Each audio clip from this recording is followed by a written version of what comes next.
kondisi jeglong semua, jangan pernah berharap anaknya bisa lahir di atas 3 kilo.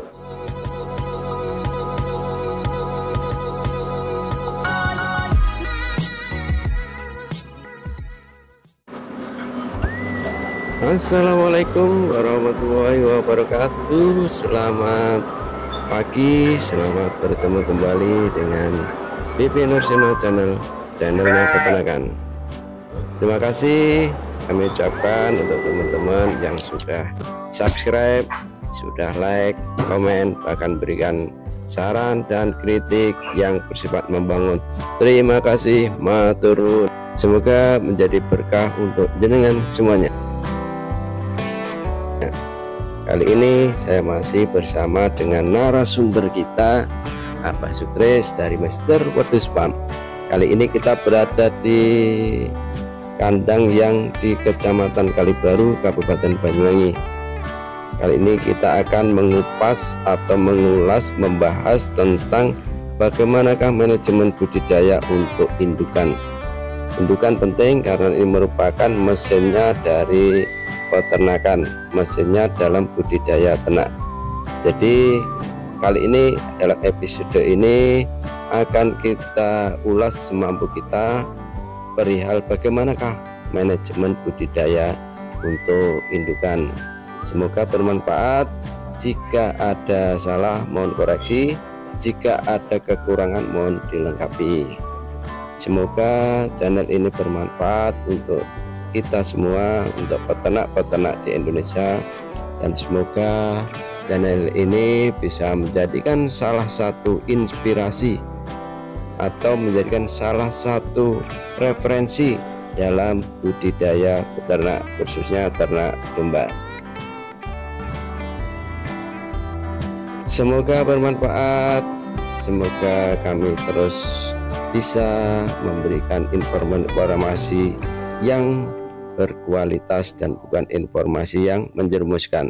Selamat mengikuti. Saat induk menyusui itu umumnya ternak itu jeglong semua atau kurus, turun ke BCS 2. Oh, kalau menyusui turun ya? Turun otomatis. Nah, ya. Saya mempertahankan BCS 3 sampai ke 4. Mau tidak mau penguat saya naikkan. Oh, ya. Tujuannya adalah yang pertama, susu rata-rata besar. Kemudian yang kedua, ini nanti 1 bulan lagi, ini kan anaknya umur 1 bulan, Pak. Ya. 1 bulan lagi berarti masuk bulan kedua. Ini masuk ke kandang kawin sana, posisi sudah BCS 4. Nah, nyusoni kayak gini loh gemuknya. Kalau pada saat masuk ke kandang kawin, kondisi jeglong semua, jangan pernah berharap anaknya bisa lahir di atas 3 kilo. Jangan pernah berharap. Sebagus apapun ternak itu. Saya ulangi, Pak. Kalau misalnya induknya jeglong lah, kurus, Pak ya. Itu bagaimanapun hasil anaknya tetap jelek, Pak ya. Akan jelek sekalipun gennya bagus. Oh, berarti sebelum beranak, sebelum ini ya, sebelum kawin, sebelum kawin dia harus di posisi ya? BCS 3 atau BCS 4. Nah, ini ini BCS 4. Ini udah siap masuk kandang kawin. Nah, bias umumnya saya kasih seperti ini. Ini saya kasih cuma 2,5 ons, Pak, 1 hari sentratnya. Kalau yang ini 4 on. Ini 2,5 ons sehari. 2,5 ons. Dalam kondisi bunting. Apa? Ini bunting ya? Bunting pertama. Bulan ya? pertama. 2,5 ons. Kalau ini saya kasih 4 on karena saya nggak mau kecolongan pada saat nanti masuk kandang kawin. Memperbaiki ini lebih susah. Kita undur waktunya, kita rugi waktu, rugi biaya. Mau tidak mau sedikit saya tambah 1,5 ons sentrat, akhirnya total 4 on. Pagi 2 on, sore 2 on. Sehingga mempertahankan kondisi di BCS 4. Mulai ngasihkannya 4 ton pas kapan, Mbah? Mulai sejak lahir. Anaknya lahiran. Yang mau bentuk lahiran ya. Sejak lahiran. Sejak lahiran ya. Sejak lahiran. Sehingga anak umur 2 bulan tepat sudah siap BCS 4. Iya. Jadi anak pun lahirnya akan besar. Jadi tidak ada yang jeglong, Pak. Nah terus kandang yang seperti ini Pak Bambang ya. Ya. Jadi ini kan ini ada pintu. Nah pintu ini untuk Atur anaknya ya. anak kita buka, sehingga anak ini kita berikan pakan tersendiri supaya nggak berebut dengan induk. Oh ya. Ini kita buka. Dibuka Anaknya bebas. terus-terusan, Mbah. Iya, anaknya bebas keluar masuk. Dia makan nggak berebut dengan induk. Anaknya kita los pakan Ya. 24 jam. Berarti yang sini kan ini kandang beranak, sudah beranak ya. Iya. Setelah 2 bulan induknya dipindah di kandang. Iya, 2 bulan umur anak langsung kita pindahkan. Anaknya ngikut ke sini. Oh, ngikut. Nah, nanti kalau pas lagi pejantan dan betinanya lagi proses kawin, itu kan biasanya kalau ada anak ngamuk, anaknya bisa lompat ke sini. Oh. Lolos ke sini, mengamankan diri di sini. Setelah induknya kawin, gabung lagi. Seperti ini. Ini kan nah, anak umur 2 bulan setengah.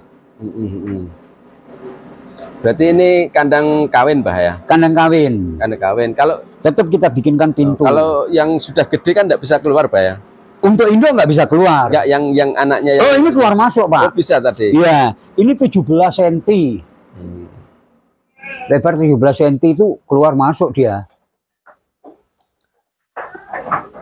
Tanda-tandanya kalau nanti jadi gimana, Pak? Kan Maksudnya? Kan dicampur kan ini kawin. Saya campur itu 2 kali masa birahi, Pak. Jadi 35 hari. Ya. 35 hari saya outkan. Jika birahi pertama lolos, setidaknya di birahi kedua dia pasti, insya Allah dia hasilnya rata-rata 90% jadi, Pak ya. Jadi 35 hari belum pernah gagal saya. Selama 4 tahun ini. Oh ya. 35 hari kita koloni, insya Allah. Dan alhamdulillah saya belum pernah gagal. Ini 2 berarti ya, Pak ya, yang kan ya. Ini persiapan nanti, ini barengan ini. Kalau nggak ada barengannya gimana, Pak? Gimana? Kalau misalnya nggak ada barengannya? Ini berputar, Pak. Yang lainnya ngantri. Oh, ngantri ya? Iya, kandang saya yang di lereng Raung itu kan bentar lagi ngantri ini. Siklusnya nggak terhenti pejantan, Pak. Masuk kandang kawin pertama umur berapa, Pak? Kalau betina induk itu setidaknya umur 9 bulan minimal. Itu baru masuk kandang kawin.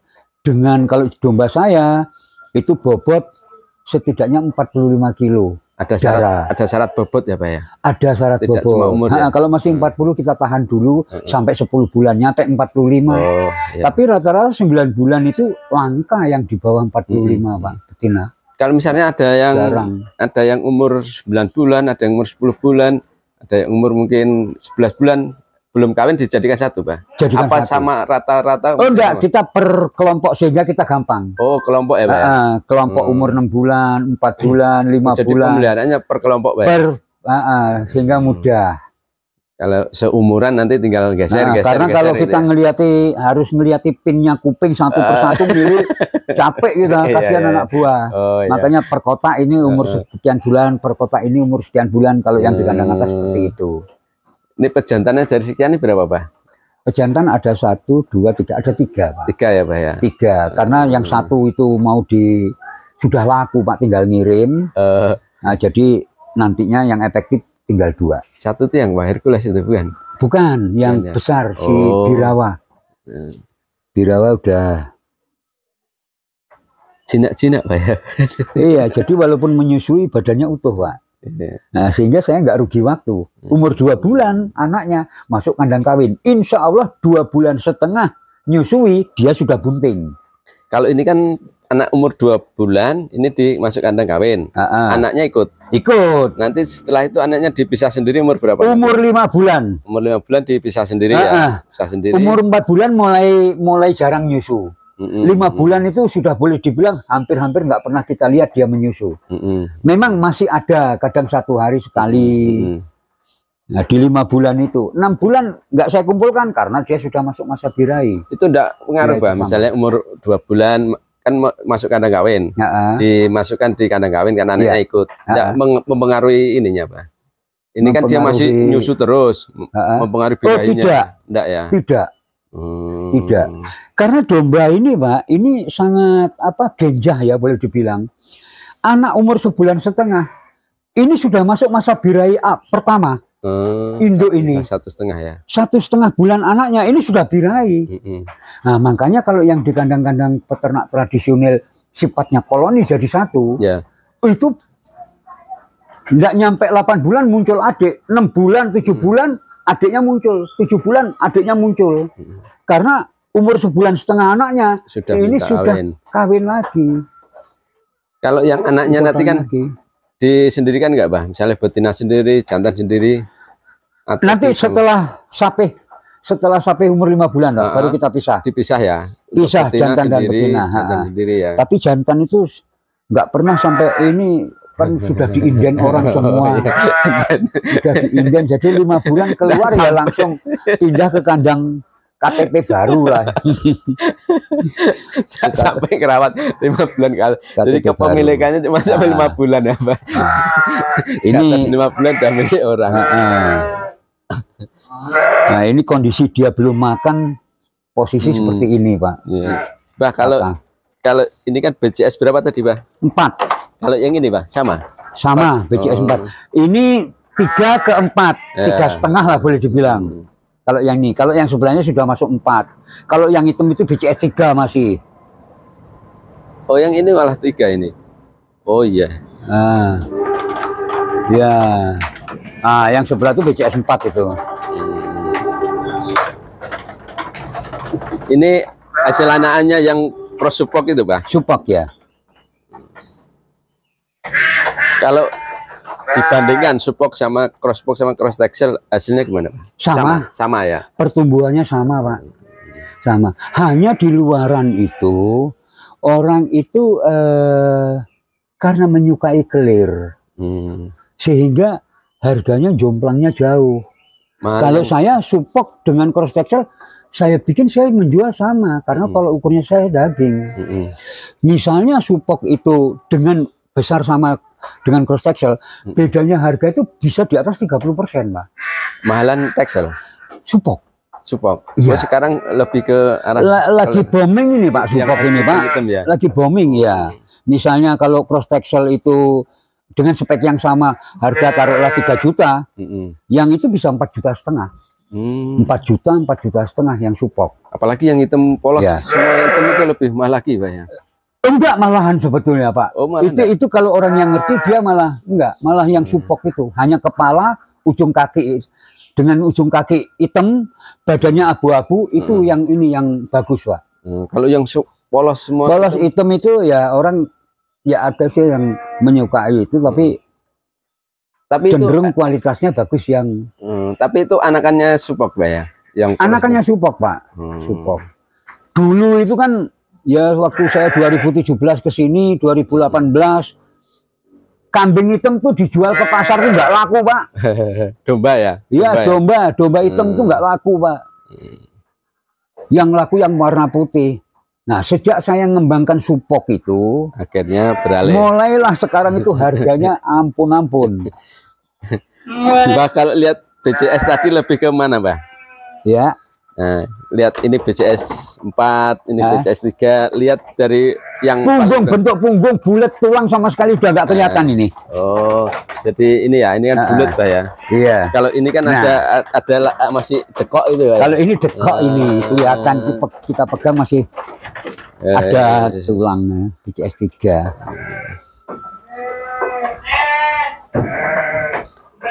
Nah, jadi sering lengah teman-teman breeding di sini. Pada saat menyusui, banyak yang bertanya, Pak, kenapa punya saya kalau nyusui itu kan langsung jeglong? Berarti pada saat kebuntingan 2 bulan dia tidak digerojok karbohidrat. Itu. Jadi kalau akhirnya jeglong minus, disusu anaknya tambah minus lagi. Ini kan siklus, Pak. Siklus breeding itu bukan hanya di pembesaran anak. Oh, anaknya tak gerojok kapan? Oh, nanti kalau dia nyusui tak gerojok. Nggak bisa, Pak. Siklus ini berputar. Berjalan ya. Mulai dari kawin.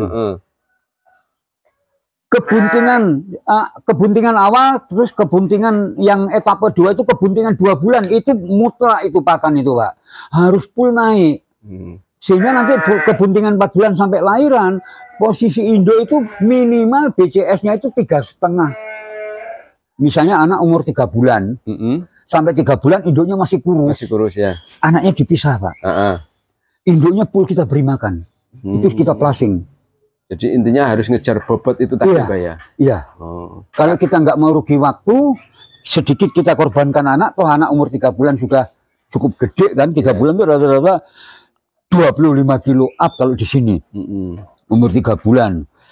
Itu anak kita pisah, induknya kita isolasi, kita berikan makan, plasing. Nah, plasing itu terserah. Domba beda dengan kambing genetiknya Pak. Maksudnya turunannya itu berbeda. Kalau etawa, senduro dan yang lain itu kan umumnya yang pemain kontes mencari pejantan yang pemenang, itu akan dijadikan pejantan untuk turun-turunannya. Itu bisa kalau kambing. Bisa. Kalau ini enggak Pak. Kalau mau dari mana aja. Selama kita siklus itu kita pegang, bahkan kita sangat hati-hati. Aku mau nyetak calon juara misalnya. Plasing aja dulu, jangan buru-buru masuk kandang kawin. 4 bulan umur anak, baru kita masukkan kandang kawin. Insya Allah Pak, anaknya jumbo. Oh gitu, kalau mau nyetak yang kontesan lah ibaratnya. Makanya saya itu iseng kadang tuh ke teman-teman, ayo yang pesen juara sopo, tak gawe no. Nah, tak gawe no model kayak Hercules. Nggak sulit Pak, nggak sulit. Jadi lebih ke induknya dibikin besar dulu ya. Siklus proses kawin ini. Jadi bukan karena turunan Pak. Bukan, kalau Hercules itu bukan anaknya si Argopuro, si sang juara, bukan anaknya Cemong. Cemong itu bobotnya cuma 115 Pak. Kalau Argopuro 140. Nah kalau ini, itu pun anaknya bisa sangat jumbo. Karena kita mengatur siklus sedemikian rupa. Oh aku mau mencetak untuk maskot kandang misalnya, pilih betina yang bagus, oh yang tinggi, yang panjang. Pada saat masuk kandang kawin, usahakan minimal BCS 4. Insya Allah anaknya bisa 5 kilo lebih. Kalau sudah bobot 5 kilo, katakan 10 kali bobot lahir saja, umur 5 bulan sudah 50 plus bobot lahir 5, sudah 55 kilo, umur 5 bulan. Wah, itu kan sudah tinggal genjot itu. Pengaruh nggak Bah? Misalnya kalau kita mau nyetak yang untuk kontesan lah. Ya. Umur kawin itu pengaruh nggak Bah? Maksudnya? Misalnya dia umur kawin sebenarnya kan 10 bulan bisa, 12 bulan bisa. Katalah dimundurkan jadi 12 bulan nanti. Jangan stres. Oh, pengaruhnya ke stres ya? Kadang peternak tidak memperhatikan kebutuhan biologis ternak. Ternak itu perilaku dasar atau psikologis dasar. 1 makan, 2 minum, 3 kawin, 3 tidur, 4 kawin. Ini kebutuhan mutlak ternak. Pada saat umur 6 bulan ternak, misalnya jantan yang bagus itu, dampingilah dengan 1 betina. Tapi betina yang lebih kecil, jangan yang lebih gede, sehingga mentalnya dia down. Oh iya, iya. Ya untuk anu lah, boleh bilang untuk dicoba, untuk temen ngobrol, untuk temen ngobrolnya itu, supaya dia press terus dan dia merasa alpha, merasa penguasa di kandang itu karena dia lebih besar. Nah, nanti bunting yang pendampingnya ini mungkin kan diperkirakan misalnya 6 bulan sudah start kawin ya, 6 bulan kita kasih betina. Nanti dia umur 9 bulan, 10 bulan, ganti betina 1 lagi. Jadi kawinnya cuma 1 kali. Tapi kebutuhan dia terpenuhi. Kebutuhan dia itu terpenuhi. Jadi untuk awal enggak jangan kita isolasi saking kepinginnya, wes tak grojoke pakan, ben mangan turu. Ternak stres. Kecuali diimplan. Oh iya. Kayak di ini ya, dikebiri Pak ya. Kan kalau yang di Australia itu dipasang implan, katanya ternak di sana begitu, dipasang implan supaya bokongnya semok, badannya besar, ternak di sana. Kalau dia mencetak daging besar seperti itu, di sana memang udah maju, tapi implan itu kan bukan artinya selamanya dia jadi majer, enggak. Ada masanya, entah. Oh, ada diatur waktunya itu. Ada masa. Khusus untuk jantan aja apa jantan betina? Khusus untuk jantan aja. Supaya dia memang pinter ya orang luar itu. Di usia 5 bulan mau masuk ke 6 bulan, ternak tuh rata-rata bobotnya ngedrop, pertumbuhannya tuh ngedrop. Karena dia sudah masuk masa birahi. Yang ada di nalurinya itu hanya kawin, bukan makan. Nah, kalau di luar pada saat usia seperti itu justru dipasang implan, akhirnya dia nggak kepikir kawin. Makanya dia hanya makan. Jadi pertumbuhan bulan ke-6, ke-7 itu tidak akan bisa sama dengan bulan ke-1 sampai bulan ke-5. Semua ternak yang saya alami seperti itu. Bulan ke-1 misalnya dari bobot lahir 5 kilo. Bulan pertama itu biasanya naik nggak signifikan, paling sekitar 7-8 kilo. Bulan pertama. Bulan kedua bisa 10 sampai 13 kilo. Bulan ketiga bisa 10 sampai 13. Nanti bulan keempat, nah ini mulai susu kurang, biasanya sedikit turun. Jadi 9 kilo. Susu dia sudah mulai kurang nyusu induk. Sudah mulai fokus 90% dia bahkan hijauan maupun sentrat. Itu terjadi bukan penurunan, pelambatan. Nanti di finalnya di 6 bulan itu turunnya agak banyak. Biasa naik 10 kilo, bisa cuma naik 5 kilo, 6 kilo. Nah, kapan dia pertumbuhan puncak lagi? Setelah poel.